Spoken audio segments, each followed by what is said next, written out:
And we are live.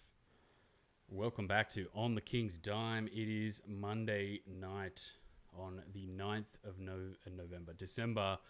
December. A little bit late there, buddy.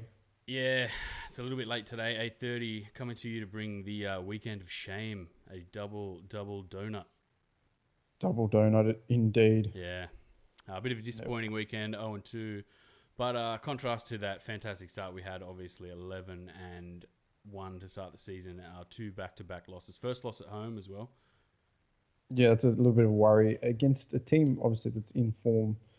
But yeah, we'll get into the salt. Yeah, Maybe a yeah. little bit of Will Weaver chink. I think we're missing Moller way more than we kind of anticipated.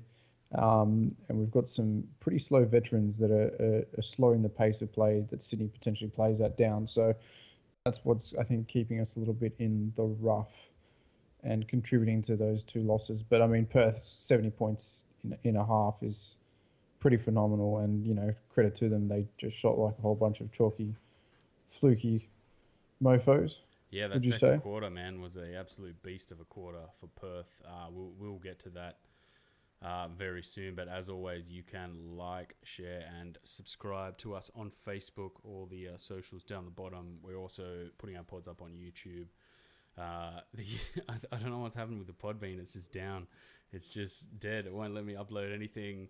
They've cottoned onto us. They don't want us on their platform anymore. So You have reached your limit. yeah, You have reached your limit. shout out to the Patreon. Throw us a couple of dollars so we can pay for some hosting. We're looking for some sort of hosting. I think it's like $10 a month or something like that. But yeah, throw us some dollars. We'll put it to that. Anything else we need to plug before we get into the? No, man, we gotta get into it. I suppose a lot of breaking down of the weekend, and I suppose what could be done, how do we get out of it, and what the future holds next week against another big Mm, game. Tough run coming up. yeah, this is a little murderer's row coming up in the next couple of weeks. Did we say something like that like a couple of weeks ago? Maybe that this was a little bit of a Yeah, dangerous period coming up. I don't know if we were saying that about this game or maybe in a prediction or something like that. But yeah, we've got Melbourne. I think we've got the Phoenix as well coming up pretty soon as well. So that's going to be another tough game. They'll be like anxious to come back at us. Bris- But Brisbane and the Phoenix. I think Brisbane's probably the easiest game in that stretch. yeah, Brisbane lost Uh, tonight to the Breakers, ruining my tips again. Bloody Brisbane. Jeez. But first things, let's quickly just talk about Will Weaver in general and the 11-1 run, I should say. Off to like a really good start. Front end loaded a lot of the wins on this season. Did the 2-0 come as 0-2 rather come as a surprise to you? I don't think the Perth loss came as a surprise, but I think the home loss and allowing 100 odd points at home was a little bit of a surprise. I think that obviously trying to integrate Lish back into the team, maybe a little bit too early, maybe on too many minutes for where it's at. You kind of just got to run with what you've got now. We've obviously lost Moller, and that injury seems to be worse than first thought, so he could be out for an extended period of time. Mm. Um, but 5 minutes into that first quarter of that Perth game, we just saw maybe a little bit of Gazy coming out, a little bit of just sticking to the guns a little bit. Maybe not. Yeah, no, I just Dude, saw a I little. was thinking it, man. I was thinking it actually in that Perth game. I was like, and the rotations too. I was like, oh man, Yes, it's back to Gazy rotations. Um, not playing the situation as opposed to maybe it's just to get people minutes, but even then, like you want to keep winning. You want to obviously, but you don't want. Bogut hasn't played heavy minutes and still didn't continue to play heavy minutes even when down substantially. So I don't know what that's about. He's the MVP. He's the defensive player of the year. You put him in for 30 minutes if you're down, or you just don't play him at all. Like I don't understand going halfway in between kind of thing. We're down by 30 at halftime. All right, tr- garbage minutes. Get him rested and play him hard on the Sunday. And it kind of just stayed in no man's land. And that's a little bit strange coming from, a really good basketball tactician like Will Weaver. yeah, did it feel like that first game kind of felt like they phoned it in a little bit? Like, oh, we're 11-1. We can just go to Perth, and if we lose, who cares? It doesn't matter. We're 11-1, so who cares? 5 minutes in, when Um, you got Daniel Kicken and Lucas Walker on the floor together, you phoned it in. Well, the Jesus. problem is like Moller's not there, and Moller's been sort of a sneaky rebounder. You know, our paint clogging guy. He's very good defensive downhill player. So it's a big miss, man. And having Walker there, like Walker just got torched a bunch of times, and then you got Deshaun Taylor coming out and basically letting Cotton shoot 3 times in a row before. Like the first time you're like, mate, come on. The second time I'd just been like, yanked. Thanks. Yeah. You won't play for the rest of the night. But obviously he's an important player now with Lish back. Sorry, with Muller out and then Lish coming back. Like you weren't gonna just go Lish. You're gonna have to just go back to vintage last year's Lish where he was just locking guys up. Like do your thing. Like you wanted to ease him back in. He played a lot of minutes in that Perth game. Ended up playing 17 minutes on return. 0 of 3. Just did not shoot the ball. Actually, did he even make a field goal all weekend? No, he didn't. Just checking that he was. Yeah, so he's 0 of 8 on return. Sorry, 0 of 9 on return. Oh man, that's a brutal return. And he was, but the other thing, just to skip ahead slightly, he put sort of Machado on lockdown in that second half for that Taipans game, and it was finally back to yes, this is what we need, that perimeter defense. The guys locking up guys, because I think Casper's been all right. Like he's tried his heart out. Like he gets fouls called on him, and you're just like, oh man, it's brutal. But I think it's time for Will Weaver to earn his money, really, at the moment. Yeah, this coming into this week. I don't want to see two veterans on the floor together that both are slow as anything at the 4 and the 5. What is the point of that? Like, there's no, they both can't trail. There's no post-to-post action. And then we saw post kick it coming out a little bit. I was just like, no, put that well away. That died last year. That died with Andrew Gaze. That's dead. Was there one in the Perth game? Yeah, I think it was against the Taipans, a real sketchy where he tried to post up. I think it was Kenny from about 8 or 9 feet, and then I think he ended up kind of shooting over him like this one-handed shot. Oh, it's just awful. But that is kind of a symptom of this offense. If you take a guy like Moller out, like Moller shoots threes and kind of drives in a little bit. Apart from that, like, do you feel like we've got no mid-range scorers? Like the Taipans put on a mid-range clinic in that game, and to be honest, Cotton did as well in that Perth game. Yeah, and that's exactly what I said. I'm going to go back 4 weeks. I think 4 episodes ago is that Will Weaver's strategy is to take, and it's the same as Lamanis. It's very weird. I think that's that Australian coaching style is run them off the 3-point line, protect the paint, and let them go to town in the mid-range because that seems to be the lowest value for money. You're obviously going to get your highest value at the rim. 3-point percentage is a little bit higher, but it does open up guys and allows for cutting if you don't run them off the 3-point line, and you'll pay for it as well if they're hitting high clip. So they're allowed to operate in that mid-range game. Where I don't like it is that we allowed a lot of floaters and didn't put enough pressure on the ball to make them shoot at the elbow. It seems like the floater games, everyone's kind of got a good floater game at Cairns and at Perth. We didn't make them shoot at the elbow enough in the mid-range. And that's Bogut not stepping out, purely just sitting back, watching balls fly over his head. And I don't know, man, maybe it's time to get Jordan Hunter in for a run, a guy that can move a little bit fast and protect the rim, 6'11", 6'10", bit bouncier. You can't put Walker and Kickett on the same floor together. It's just, it doesn't work. And it was disgusting to watch. It was a massacre. The problem really being is that Moller is so oversized that like he's the main guy that you throw out there. And when you try and throw Walker out there, you're like, that's a power forward who gets torched at the perimeter. And then, what are other guys? Like Didi hasn't looked very good defensively. He's kind of struggled a little bit.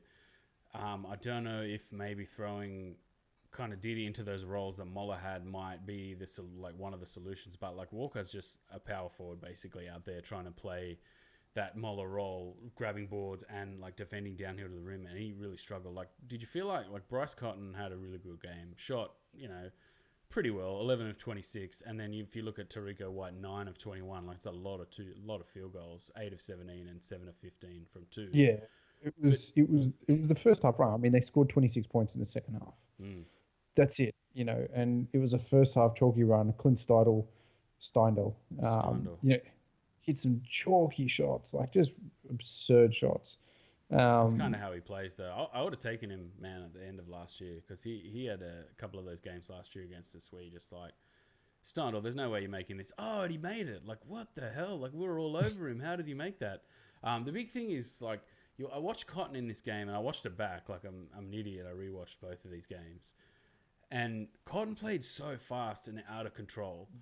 Like, it was almost like I have to get so far ahead of this defense that I have to put up, like, a pretty crazy shot. And it felt like a few of those shots were like, like the defense didn't break down to a point where I'm just getting to this spot really nice and free and just putting up a jumper. Like, I felt like he was playing super quick, super out of control, but things were just dropping. So I don't know how sustainable that kind of offense really is. Like, he's shown stretches over the last 2 years of like that's the way he plays. And really, you touched on it before, that pick and roll defense, man, it's just awful. And Corey Homicide was on Twitter going on about it.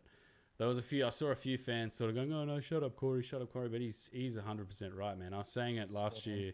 I said it when he went to the Warriors, like we did that NBA podcast. Shout out Aussie's taking over the NBA if you want to see us talk about the NBA. But I said it straight away when he was at the Warriors. I'm like, he can't defend pick and roll. Like, he can set screens and that's it. His legs are like gone, and that's in an NBA sense. So in the NBL, you would think he's probably got a better chance of defending pick and roll. But I think, it's time to kind of say you either step up and gamble and, try and defend it and then get torched and we try and scheme behind it, or I don't know you've got the wings to collapse more, but then again, we look at our wings and we don't have strong wings to defend with bodies. We've kind of got steel happy wings. If you take Moller out of that, we've got kind of like handsy wings. And well, I mean, that's one of the downsides of defensively having an undersized power forward in Tate. I mean, offensively, he's pretty brilliant. And when they collapse the lane, he's good because he's a chub body that guys find it hard to get through. But when you take those lineups off the floor and you have Bogut on with Walker or other guys, maybe even playing Lazada at the 3, he just camps in the dunker spot, and he's going to block shots. He's going to stop people getting by him. But all right, we'll just put a floater over his head, and that seems to work more effectively than anything anyone's done. Is just get into the mid range, run it out, pick and roll, back into guys, and hit the floater. And if it's on, it's on. If it's not, you lose. It's kind of it's like a two-way stretch. If it's on, and it was on for Perth, it was on for Cairns, then they win. But if it's not on, they lose. I kind of get that feeling. It's kind of that all or nothing style of play. Is that all right? That's what we'll counter that. We'll trust that we're skillful enough to hit those shots. But if we're not, what do we do then?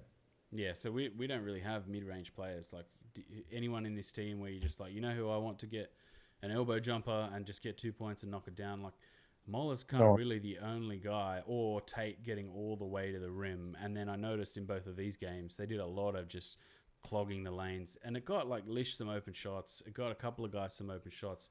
If you look at this Perth game, like Shawnee Bruce, like shout out to him, he had 4 of 4 on the night. Even Brad Newley shot the 3 ball 1 of 3. That's not great.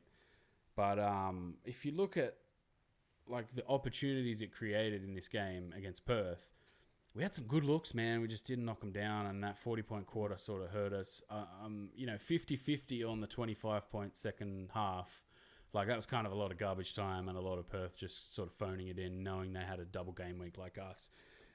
Just quickly touching on Hunter, man, from what I've seen of him so far, he can't really defend the pick and roll either. So I'm a bit worried that if you don't have Bogut, you don't have Kickett, you've got Hunter, and it's like, who else we got? Guys, we're looking for some guys here. Anyone that could defend pick and roll? Like, it's a bit worrying, but Will Weaver earns the big bucks, man. That's what he's going to have to do. And this Perth game, shout out to Sean Bruce anyway, man. He played really well in this game.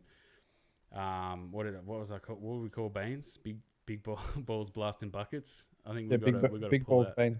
Yeah, big balls Baines blasting buckets. Yeah, we got to pull out the Shawnee Bruce, big balls Bruce blasting buckets, because man, he was just knocking it down. 2 of 2 from 3. Had a good game against the Taipans. Just reminds me of Adnam, but better, man. Yeah. Like, it really does, man. And better in the defense, better in the pick and roll, better at fighting through scan. Adnam just gets chalked. He's kind of too slight. He's even like, you look at Ware's like a little nugget. Randall's a little nugget, and then Adnam's just like a feather, and he just kind of gets just blasted every time. Mind you, he never gets called for anything as well because he kind of just disappears into no man's land and never gets pulled up for the call. But that's you just see the Moller effect taking.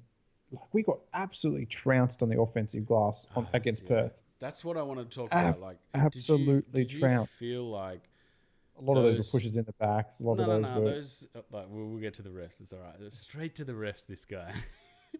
I still feel like, man, it's 50-50. These rebounds are just like, we're set, we're hit. What the hell? It's gone all the way just to another guy. And I'm going far out. Like, some of this is like fixable, but some of it you're just like, these balls are going everywhere. Like, you're just like, holy crap, how are you meant to rebound that?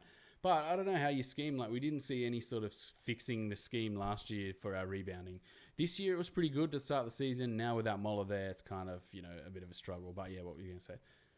Oh, I was just going to say there was a lot of aggressive rebounding, and I think the refs just kind of let it go when it was just like there's some pushing and shoving here, and you're going to call Bogut on a little pullback tech, as an unsportsmanlike. And then we had a transition one, right? It's just as blatant. Like, we've seen the refs absolute eagle eye these all season.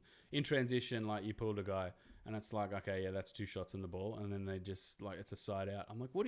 That was textbook. Like, they must have called like 15, 20, maybe even 30 of these. Like, maybe right, maybe wrong. It's a bit of an egregious rule like this, like stopping a fast break. Yeah, home cooking. Oh, let's get into it. Refs, let's do it. I'm fired up. Nah, the refs weren't. How can you? The refs weren't terrible. Nah.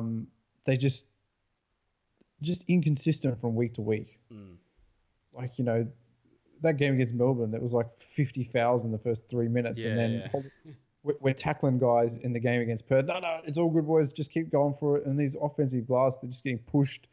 They're coming over the back, and it's just like, oh no, that's sweet. Just do it. And you're like, this is inconsistent. It's the inconsistencies. You're either going to call it or you're not, and let it be that. If you want to play a game at the free throw line, play it. But then don't the next week just be like, yeah, everything's fine. Yeah, no one's getting, no. Sweet. Okay, we're done. Yep, sweet. Yep. And then, Will Weaver talking to them, and they just be like, yeah, mate, yeah, mate. And then they just don't take any notice of what he's talking about. Like, there's a lot of off-ball elbows, and then he's just like, he's done it again. And he's just like, I haven't seen it, Will. I haven't seen it. And he's just like, it's on the TV, mate. Just look at it.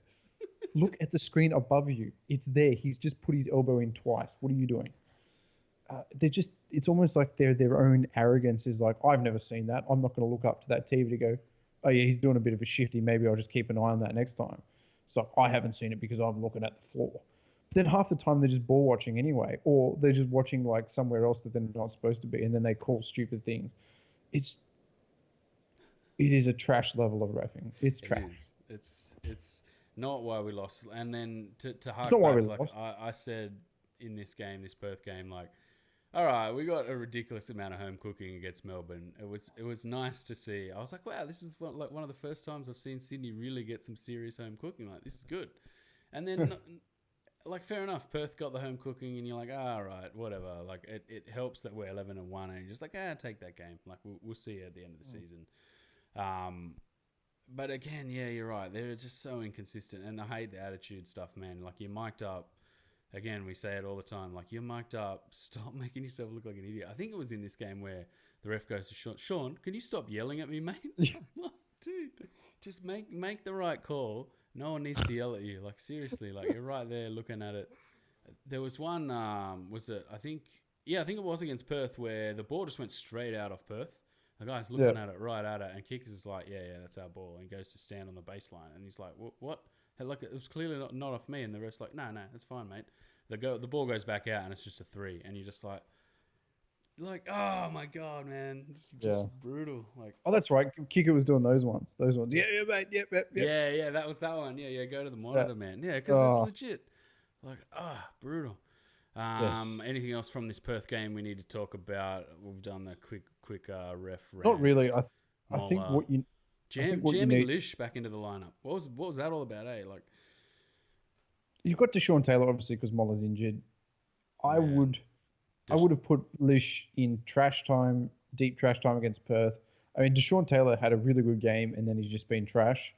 Um, Yeah, he kind of had one yeah, good game against Melbourne, but the rest of the time he's been trash, man. And I think if Moller didn't get injured, Deshaun would have been dish gone pretty soon. Because the I guy, don't think he's working, man. He tries, good attitude, but it's just another guy that, Didi could probably play another 8 minutes, and then, Lish is going to play those minutes. Like, I don't see how he yeah, fits. Like, if we had a power forward or something like that, like an actual size guy that could score in the post, it'd help this team a lot better. Like, no hard feelings. Like, Sean's good attitude, played hard. Deshaun or Deshaun? I think it's Deshaun. Deshaun. Just based on other American names, We're De'Aaron, so Aussie. DeAndre. Well, Yeah, on the like after that, I think no, it wasn't Santa Maria. Someone on the telecast bricked tried to call him Jay Sean Tate, and it went like Jay Sean Taylor, and I was like, and then just kept calling him Deshaun the entire game. But then I heard someone else call him Deshaun as well, and I was like, oh no, now my world has been altered. I don't know what's real anymore. is it DAE or DE? Deshon, I think. Yeah, It's Deshon. Deshaun. it's Deshaun. Yeah, Deshaun. What an idiot. Yeah, I thought that's what he was just trying to ride that out to make himself. Okay, let me just say this as well. How bad is the SBS coverage? It's terrible. It's pretty bad. So bad, and they're not even at the game. They're just sitting in a studio somewhere, just bricking names and bricking like what's happening because they can't see anything. It's like you're watching the same game as us. Stop commentating. Like, why aren't you there live, watching a whole bunch of off the ball plays? Like, oh, what's going on, guys? Oh, who knows? Oh, and then Corey Hutton's like, oh, it's a dunk. It's just like, yeah, but what about all the stuff that happened off the ball? You can't see anything. It's terrible. They're It's like, sitting with a green screen, man. Because I saw like they were backstage and Corey Homicides with I think Gaze, and like comes over and gives him a headlock, and there's like a big green curtain behind him, and I was like, where's this? Like this is like really early in the season when we didn't know it was a green screen, and I'm like, they're in a studio, like what is this? And they're watching monitors, and a couple of times was Gazy calling the Perth game or was it the Taipans game? I think it was the Perth game. Because he said a few things where you're just sort of like, Gazy, like, aren't you at the game? Like, you need to see these things up. Like, it was just something that's blatantly happening on the screen, and you're just like, mate, typical Gazy. Just yeah, some stuff's happening today, boys. Like, how good's this? So yeah, pretty rubbish Phoenix. loss. Do we need Phoenix strong? K. I didn't think K played that well in this game.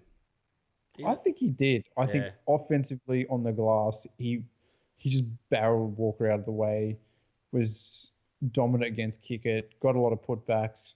For a guy that can't really jump as well, it's just like all these 6'10" guys just have no leg drive whatsoever and can't jump. And he seemed to be the one that stood out. Look, he shot a 3-ball.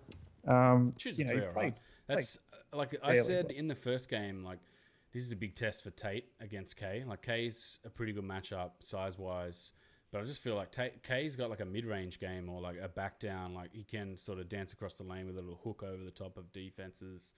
Shoots a little like a wing sort of jumper every now and then if he has to. Like if Bogut's not coming out, he'll happily shoot a wing jumper. And I just think that's that one spot where we don't have, an all around scorer that these other teams have. Like Tate has backing in and laying the ball in like a bully, like a junkyard dog, and it's kind of all he's really got. I thought he brought his 3-ball out the last couple of games. Didn't hit it here as well. I think when they were down a fair bit, it seems to me that this team doesn't like leading from behind. It seems that as soon as they get in front, it kind of drags the momentum. They take riskier shots. The amount of times where they get past and instead of just shooting the ball, putting the ball on the floor and just getting into nowhere, getting into clogged lanes, that seems to be a problem as well. Is that you're open, just shoot the ball. Shoot it, hit it, don't hit it. You're just going to clog the lane, turnover or miss anyway. And then you're going to be out of position. At least if you shot on perimeter, then there's a whole bunch of guys that can stop the fast break and get back in defense in the transition. But it seems like they just all collapse. Bogut gets in the way and then it's a 3-on-2 situation and a fast break point. And it's just, that's what happens when they kind of, these three guys just keep putting the ball on the floor, ball on the floor, ball on the floor. Just take the shot. It's a shooter's paradise out there. It's like there's creators, but they create in one certain way and kind of one way only. And if that way's clogged or breaks down, there's no broken play specialist. Like JT is really the only broken play specialist, but he has to have the ball pretty much in the lane where he can use his body, bump guys out of the way, and score. And that's low percentage. The rest of our guys. The other thing too is old guys, long distance, man. Like I don't think like our team is pretty old, and going over to Perth and being like, man, we can't use too much energy because we're just going to fly back and play in Sydney 2 days later. Yeah, I it's think pretty that's bad. going to be our biggest problem this season. Is the travel. Like Cairns is going to be another issue, like up in Cairns, coming back and doing stuff like that. Like it's just, you got to deal with that, I guess. That's the problem with having an older team. It is, and it's do we see any Jordan Hunter this season? Do we see a guy that is young, is bouncy, is pretty tall, maybe he can defend the ring, but also can step out to the mid-range and get back, maybe he's a little bit quicker on the step. And I just don't think we'll ever trust him at all. Although he put this roster together, so it's kind of like, why? What's the point? But he's pretty deep in the roster. And again, you're looking at like unique fixes to things. There's a few like unique fixes in this roster where you got like Didi length guy, Moller length guy, Tate small guy who defends up, and you're like, oh wow, like that's pretty unique. Bogut rim protector, can't really do much else, isn't a scorer, like it's pretty unique as well. And then like I think we missed the steadiness of Lish. Like we didn't say anything about Brad Newley. I thought he played all right in this game as well. Like I think he played well. He's been limited in transition, and then this season, like watching him defensively, he's actually been pretty good. Like he's tried hard and hustled, and then on offense, like you're just like, yeah, take it to the rim, Brad, like you got to step there, mate. You like get to the rim and score. That's your thing. He was much more aggressive in the Cairns game though, much more aggressive in the Cairns game, and played well. But I think they just got caught by surprise in Perth, and then it was just phoned it in. All right, phoned it in. No more. All right, we'll move on to this Cairns Taipans. Sorry to cut you off there. We'll move on to the Cairns Taipans game. We came back home, afternoon game. What time was this game? 3 o'clock? 5 o'clock. Yeah, it was right at bedtime for the little one. So yeah, that was a bit of a pain. I was a bit worried, man. After this Perth game, I was like, ooh, this Taipans team is very athletic, very long. They got a lot of sneaky mid-range players. Newbull played pretty well. Deng I like as well. Majok Deng. Is it Majok Deng? No, which Deng is it? Added Deng? Yeah, it is Majok Deng off the bench. Yeah. Jawai kind of got taken out of the game pretty early. Like the game sped up a little bit, and they didn't really need him. Cam Oliver I like, man, and when he's shooting the 3-ball, I'm still going, yep, keep shooting it, dude. Keep shooting it. Like Sean Long is the same. I'm like, if you're shooting the 3-ball, I'm happy with that. We got a few easy dunks. Like block Brad Newley. Did you see that block on Newley? Like Newley wanted to dunk that ball so bad, and he just got stuffed at the rim. It's pretty funny how Newley can still get up for an old guy. He can still get up to the rim, can still pick up pace, and then kick it is just... He's like granddad bloody basketball. Bigger guy though. Well, Brad Newley's what, 6'8"? Kick it 6'10"? Nah, I don't think Brad Newley's 6'8". I'm gonna Google that. Kick it to be 6'11". Maybe even close to 7 foot for sure. 6'6" Newley, 198. What's kick it? I'd say he's 6'11". 208. I think that's 6'11", isn't it? 198, 4 inches. No, 6'10". Yeah, 6'10", yeah. He's so slow too, man. He's got those big limbs, just gets rinsed. And that's a real problem too defensively. Offensively, struggle. I think defensively, Kickett's done quite well this season under the hoop. I think he's done a lot better than last season. Seems to get his body in a bit more and be able to body guys. But yeah, you just know he's going to get taken on the dribble by anyone really. And Kawhi Noi is... I think he's in with a chance of getting drafted next year or this year. 8 of 9 from the field, 7 of 8 from 2. I didn't realize he had 22 points. Yeah, man, he blasted it. Yeah, he played really well. And Machado's a good player. I think they've put a good roster together, and it was a little bit dicey at the beginning of the season because they hadn't played with each other. But man, they're the form team. They're the team that's going to be harder to beat towards the end of the season. Young team as well. Everyone's young except Jawai. Yeah. And there's a lot of just springiness on that team. I really like them, man. I think they're kind of a sleeper. They remind me of the Kings, Sacramento Kings. The Saki Kings, not the Sydney Kings. They have a lot of like sneaky sort of athleticism, but they just don't have the experience. Like, that's the one big thing where it's like, can we trust them in a big game? They've lost a couple of leads this season, but they played pretty well to beat us 109-98. Did it feel like a 109-98 game? 35 all fourth quarter. Like, that was a hot fourth quarter. Hot fourth quarter, it was just kind of back and forth and couldn't really get stops. And, they just shot well and bullied in. And, when Kratnoy scores 22 off nine shots, it's kind of, the game's over. I mean, I think Sydney played well offensively, but defensively, again, that mid-range they got hot and it killed us. They did also shoot 26 free throws in our building. It's a lot of free throws. That's a little bit. Maybe they just want that small market to get up there and get into the finals this year. And that was really like, again, I highlighted it earlier in this episode where I'm like, a little bit of home cooking. Like, this is good. And then suddenly just back to just like, you get nothing, sir. Like, nothing. Like, the other team shoots double the amount of free throws that you shoot. It's like, Jesus, man. Can't we get anything in our own building? You touched on Machado. I thought he did play quite well. 9 assists. That's the big killer, really, man. That pick and roll, just diming guys up at the foul line. Diming up 3-point shooters, basically like swinging the ball to the other wing. That was a big one where, if you set a pick, like, the guy doesn't really have time to get all the way back, and he just like hurls the ball across court, and the guy's usually open. It's either Deng or Noi wide open on the other side. A couple of times it was Newell too. It was like we had no answer for that. I thought Diddy didn't play that well in this game. He kind of got yanked only 15 minutes in this game. Struggled again. I thought he actually had foul trouble, but he only had 1 foul. He's just fallen off a cliff completely. I don't know what it is. There's no spark to his game anymore. Yeah, it's a far cry from that guy who started the season basically like, I was going to destroy everyone, and now it's like, he looks like a guy who can't speak English. You know what I mean? Like, was I supposed to be there? Oh, sorry. Oh, hang on. Like, communicatively, I was watching him on the telecast. Like, a few times guys were like, "Oi," and he, like, no response. Like, "Oh, I don't understand what you're saying. I'm gonna have to get my translator." Like, you know what I mean? And in a basketball game, I guess this is the first time we're really seeing that's an issue. Yes, he's not getting to the right spaces, and I don't know. It's actually been a bit of a downhill decrease from the beginning of the season, where we've kind of let him run a lot of the offense in patches, and then it's just nothing's going through D, and then it's just all Casper Ware off a high screen, and then jae'sean Tate in the low post, and Bogut doing these little. It's gone back. I've noticed 2 games before last 2 games, even against Melbourne. I mean, that was just a ridiculous foul-a-thon. I think we just pulled that out with fantastic foul shooting. We were like 34 or 37 or something. Like, you're going to win games when you shoot 90%. It's ridiculous. It's 72% free throw this season.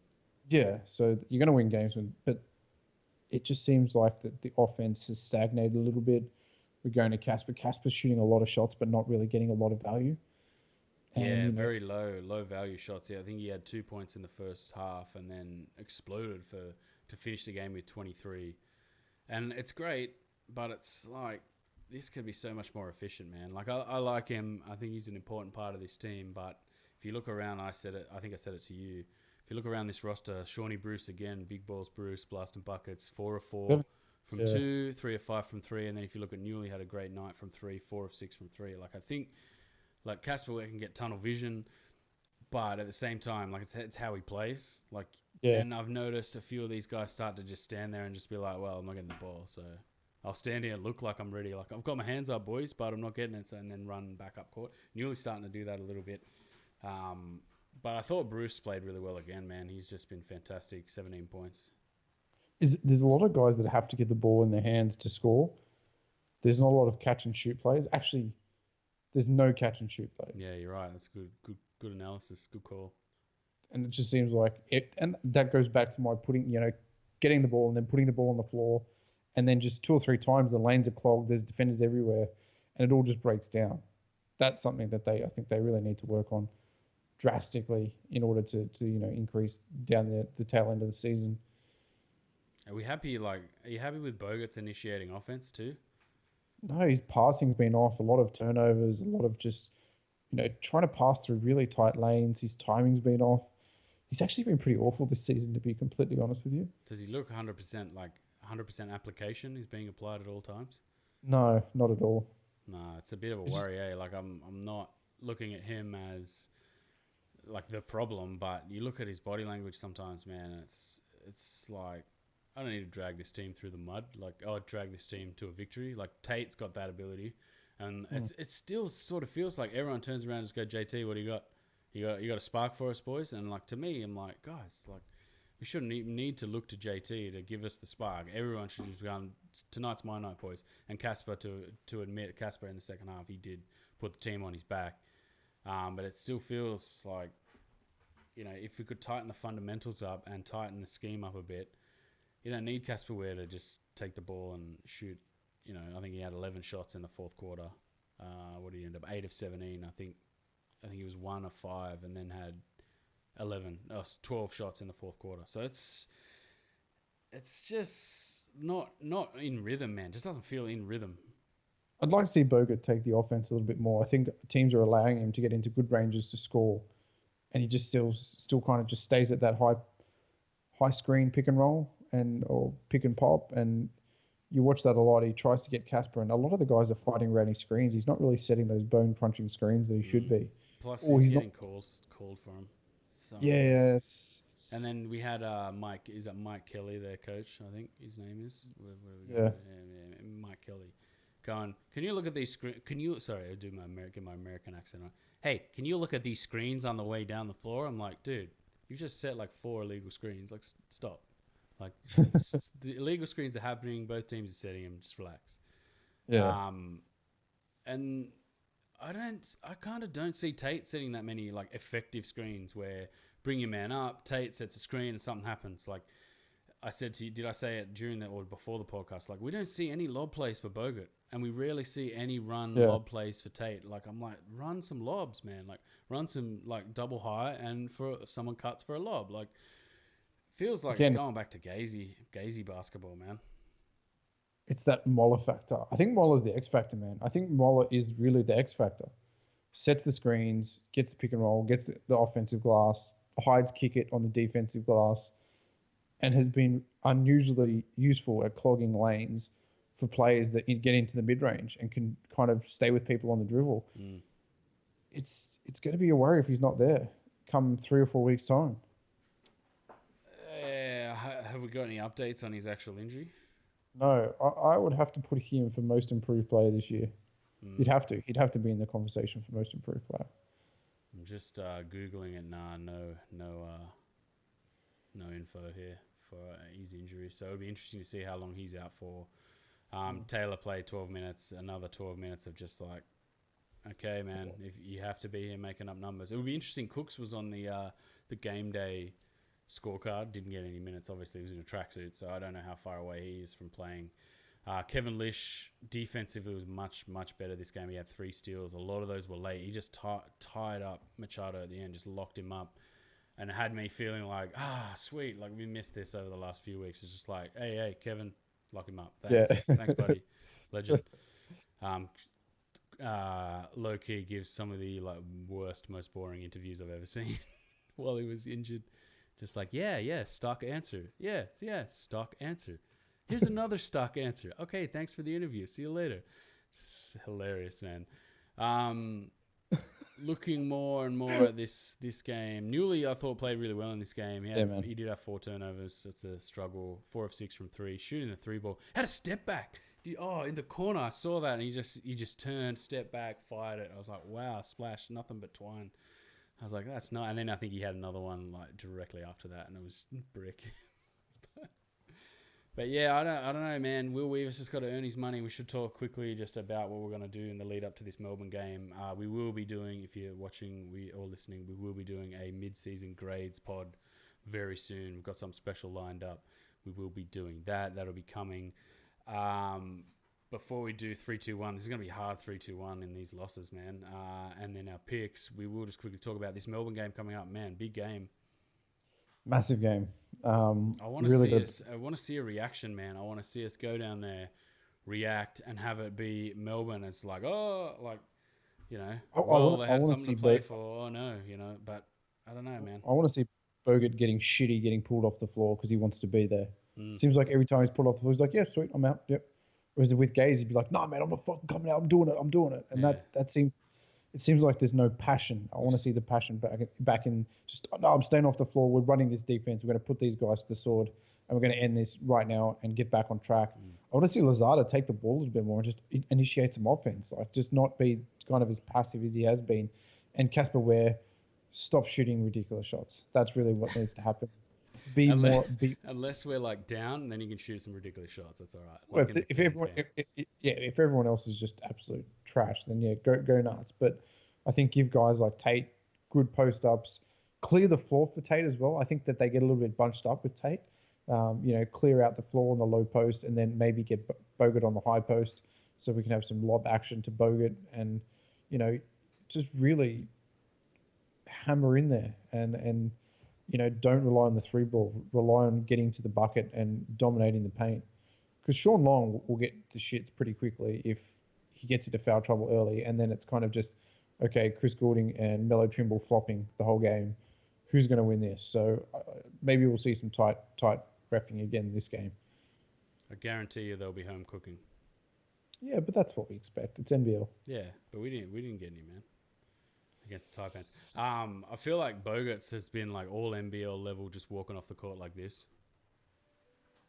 We've seen so many shots of him just walking off the court, and you're just like, oh man, like show something. And a lot of whinging, man. He's done a lot of whinging. There was one where he just clean block against the Taipans. He just turns around and it's just like, oh, what? It was a bad call, but yeah, I think the keys to this Melbourne game will be like hustle, offensive boards, like make Sean Long shoot more threes, man. Like we kind of won that game at Kudos, making him shoot from range and not just getting dunks.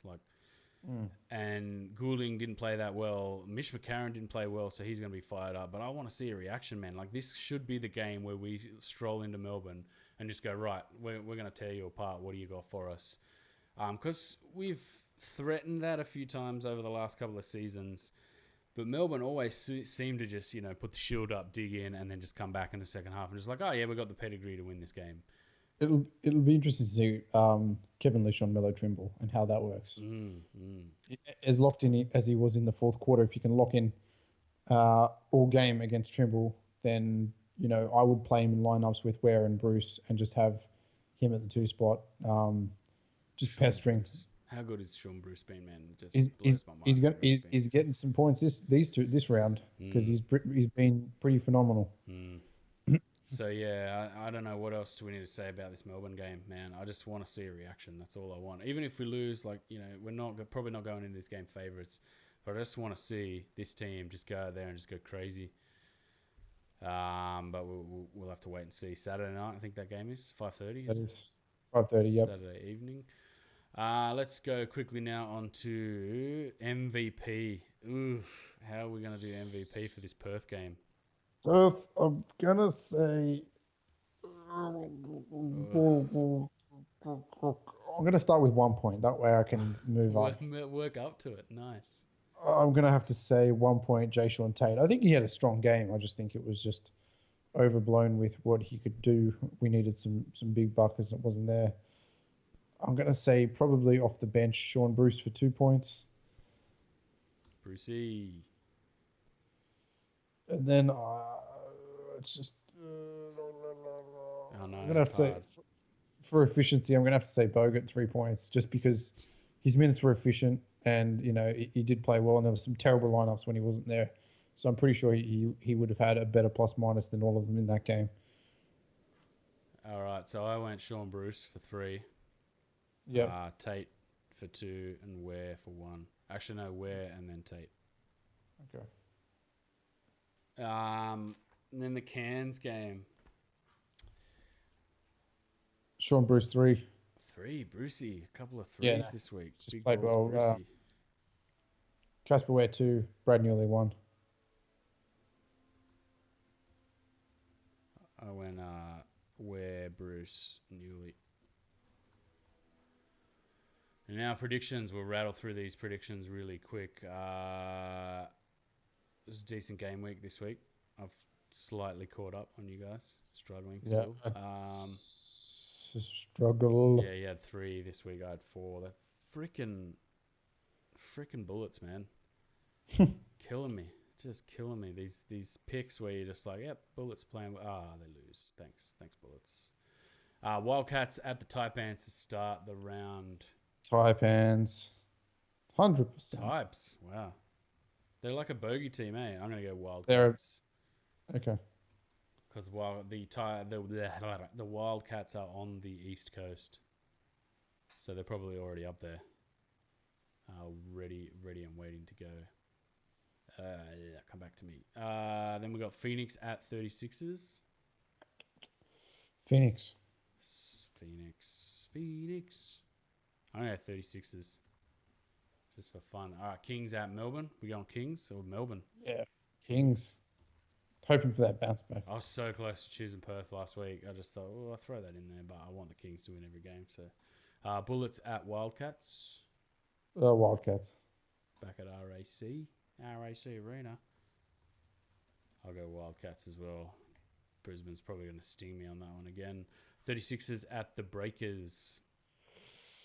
I'm going to go the Breakers. Breakers, man. They had a good win tonight. Didn't play particularly well, but then Brisbane didn't play very well. Sobe, man. Sobe had 3 turnovers where he just dropped the ball. Like, it was like match fixing level, drop the ball, like just dribble up the court and then just into the crowd. Just like, what the hell are you doing, man? And then after the second one, he didn't get yanked. He came back out and did it again, just dribbled the ball into the crowd. And it was like, what are you doing? Maniac. Taipans at the Phoenix. I'm going to go Taipans, man. Form team. Going to do it. Types. Going to ride the Types. Ride the tightening. And then United at Hawks to round out the... United. Melbourne. Yeah. No Lamelo. No. Gone. You reckon he's going to pack up and leave? He said he wasn't, but you never know. Why would you, though? You just chill out, man. Just chill for the rest of the season. There's no real need to leave. No. Chill in Wollongong. Chill in the Gong. Go down and see Port Kembla, mate. It's majestic spot. All right. Anything else we need to cover before we sign off for the week? We will be bringing that half-season grades pod like we did last season sometime this week, hopefully. We'll try and tee it up. Lead up to Christmas. There's a lot going on for everyone, I'm sure. Thanks everyone for watching and listening, and a bit of a skunky game week for us this week. It was good to just chat about the things we need to fix, because I think there were a few things bubbling under the surface for this team. Did it feel like that? It did, and the glory can't last forever. I think that's we've relied on certain players for too long in certain rotations, and it'll be interesting to see what he pulls out this week. I do like some adversity. And we front-end loaded all these wins, man. Like, we don't need to win 7,000 games. You know, home court would be great if we get it in the finals. But and then that's it. So like, share, and subscribe. Facebook, all the way along the bottom. We're on Twitter. I'm just talking mad trash on Twitter. I'm pretty terrible, but that's all good. We're trying to line up get it back on iTunes. We'll eventually get to that. We've got a Patreon too, so give us some money if you want to help us get our stuff on a hosting service so you can listen to it on iTunes. And we will see you guys next time on the King's Dome. All right, take it easy, everyone. Have a good night. See you later. Boots.